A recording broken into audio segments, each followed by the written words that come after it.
Okay, so this one says everyone who has had the TB vaccine will not get infected.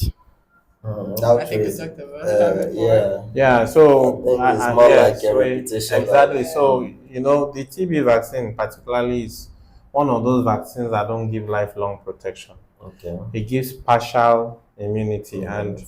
as people grow older, the immunity is sure to wane. And do not forget, the major aim was that at childhood, when the person is below 5 years, the person is protected. Okay. And of course, even if the person, the truth is, if your immunity remains strong, if you are immunocompetent, Okay.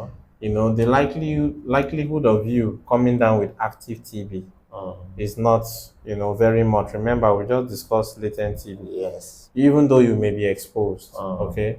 So, but of course, I mentioned that once your immunity comes down, maybe due to malnutrition or HIV, or maybe cancer, or you're on medications that bring down the immunity, yes, you could now develop active tuberculosis.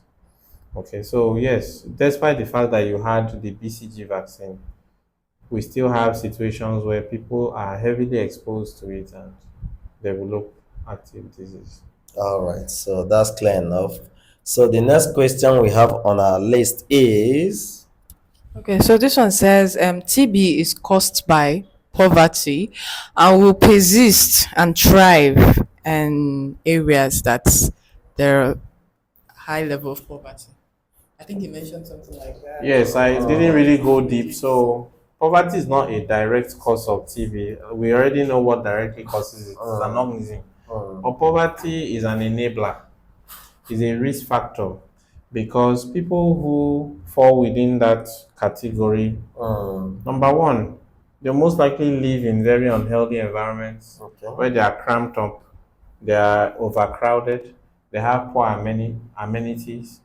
Okay, they will likely not be able to eat well, they will likely be malnourished, and so their immunity is already at risk.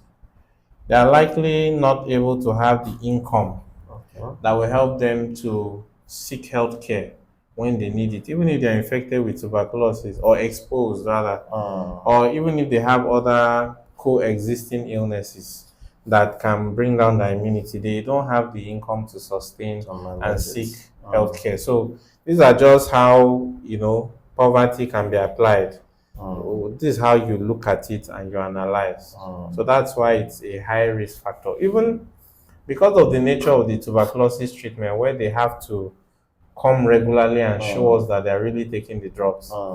Some of them may not even be able to afford the transportation to, keep coming. To keep coming. And that would that would be a affect, problem. yeah, that would affect their treatment and maybe not allow them to achieve cure. So, That's a big problem. yes, it's a big problem. So in that situation, what do you do? A lot of them live in houses that are not well ventilated. And because it's an airborne disease that is transmitted by, coughing, sneezing from an infected person, and the aerosols are in the air. And they are living in apartments or in rooms that have just one window. And there are like 5 people sleeping in that room. So that's the poverty problem, which indirectly enables them to be at high risk of tuberculosis. So it's not just about fighting, providing medications and monitoring medications. Yes. So all hands has to be on deck. Yes. The government also has a role to play to Yes. provide a decent accommodation. Yeah. Well, yes. As people's living standards and socioeconomic power improve, it will not create an environment rather that will be hostile, Okay. to this to the transmission of this disease. Yes, it will. As well. So we keep on, advocating and then calling all the partners to come on board, because it's not just about taking the medications.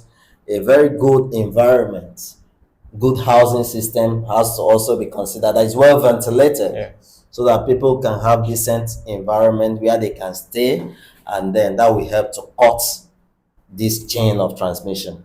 So thank you so much, doctor, for that explanation. So the next question we have on